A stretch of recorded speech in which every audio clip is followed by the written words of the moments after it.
Welcome students. आज के video में हम पढ़ने वाले हैं अवकलजों के अनुप्रयोग पर आधारित एक बहुत ही महत्वपूर्ण प्रश्न जो कि एग्जाम में पूछा जा सकता है 6 अंकों के लिए। तो स्टूडेंट्स, ये जो क्वेश्चन मैंने लिया है ये एक्सरसाइज 8.6 का क्वेश्चन नंबर 3 है। राजस्थान बोर्ड की बुक का ये प्रश्न है। यही प्रश्न CBSE बोर्ड में 2019 में 6 अंकों का पूछा गया था। CBSE बोर्ड का 2019 का पूरा पेपर PDF में प्राप्त करने के लिए आप डिस्क्रिप्शन में, वीडियो के डिस्क्रिप्शन में दिए गए लिंक पे जाकर के उसको डाउनलोड कर सकते हैं।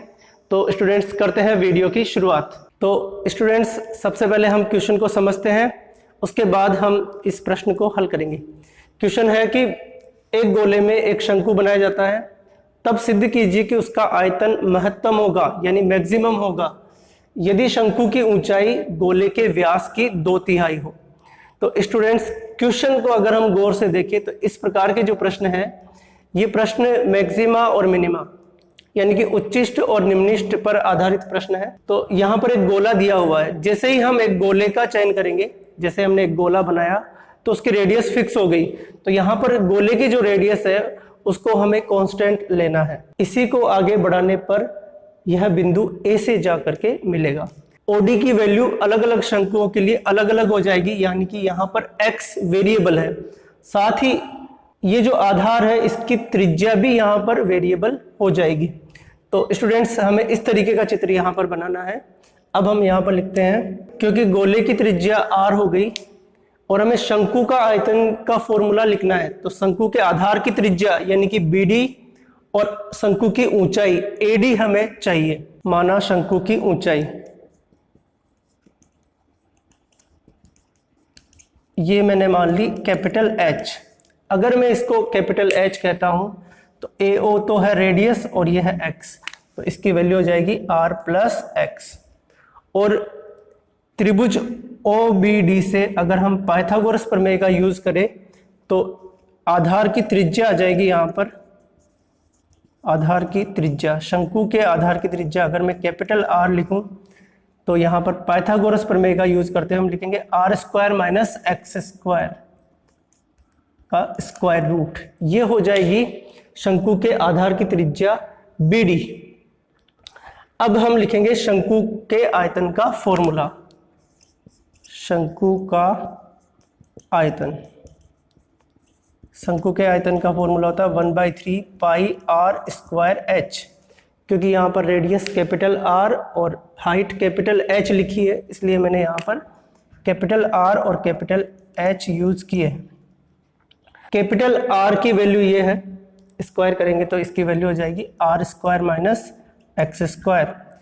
H की वैल्यू है r प्लस x, और इसको थोड़ा सा हल करके हम लिख सकते हैं 1/3 पाई, मल्टीप्लाई करेंगे तो r³, r² को x से करेंगे तो x r², इसको r से करेंगे तो माइनस x² r, और आगे गुणा करेंगे तो आ जाएगा x³। तो स्टूडेंट्स, ये हमें प्राप्त हो गया शंकु के आयतन की वैल्यू। इसको हम डाल देते हैं समीकरण 1। तो स्टूडेंट्स, इक्वेशन नंबर 1 हमने दोबारा लिख ली है यहाँ पर। अब हम इसका x के सापेक्ष अवकलन करेंगे, क्योंकि इधर r तो कांस्टेंट है, केवल x ही यहाँ पर वेरिएबल है। तो अवकलन करेंगे हम v का x के सापेक्ष यानी कि dv/dx। ये आएगा π/3 कांस्टेंट ऐसा कैसा, r³ कांस्टेंट है तो इसका अवकलन हो जाएगा 0 प्लस x r² ऐसा कैसा, x का अवकलन हो जाएगा 1 माइनस r ऐसा कैसा, x² का अवकलन हो जाएगा 2x और x³ का अवकलन हो जाएगा 3x²। इसको हम लिख देंगे समीकरण 2। तो अब स्टूडेंट्स, इसका हम एक बार और अवकलन कर रहे हैं, d2v/dx², इससे मिलेगा π/3, ये मल्टीप्लिकेशन में है कांस्टेंट, तो ऐसा कैसा, r² का अवकलन 0, 2x का अवकलन 2, r ऐसा कैसा, और 3x² का अवकलन 6x। इसे हम लिखते हैं समीकरण 3। यहाँ पर अब स्तब्ध बिंदु ज्ञात करते हैं। स्तब्ध बिंदु ज्ञात करने के लिए हम dv/dx = 0 पुट करते हैं। तो इससे हमें क्या वैल्यू मिलेगी, इसकी वैल्यू 0 तब होगी जब ये जो पूरी वैल्यू है ये 0 हो, यानी कि R square minus 2xr minus 3x² equal to 0। यहाँ पर अगर हम गौर से देखें तो यह द्विघात समीकरण के जैसे दिख रही है। तो यहाँ प्रथम पद और अंतिम पद का जो गुणा है वो हो जाएगा माइनस 3x² r²। तो मध्य पद के दो टुकड़े हमें ऐसे करने हैं जिनको जोड़ने पर माइनस 2xr आए और गुणा करने पर माइनस 3x² r² आए। तो यहाँ पर वैल्यूज बनेगी 3xr और plus xr minus 3x² equal to 0। इस तरीके से जब हम लिखेंगे तो इनको जोड़ने पर माइनस 2xr मिलेगा और मल्टीप्लाई करने पर ये मिलेगा। अब प्रथम दोनों में से हम r कॉमन लेते हैं तो यहाँ बचेगा r माइनस 3x। अंतिम दोनों में से हम x कॉमन लेंगे तो यहाँ बचेगा r माइनस 3x। तो यहाँ पर स्पष्ट रूप से r माइनस 3x कॉमन आ रहा है और यहाँ से बचेगा r और इधर से बचेगा x इक्वल टू 0। इन दोनों से हमें वैल्यूज मिलेगी, x की वैल्यू यहाँ से मिलेगी माइनस r और यहाँ से दूसरी जो वैल्यू मिलेगी r minus 3x equal to 0, यानी कि x की वैल्यू मिलेगी r/3।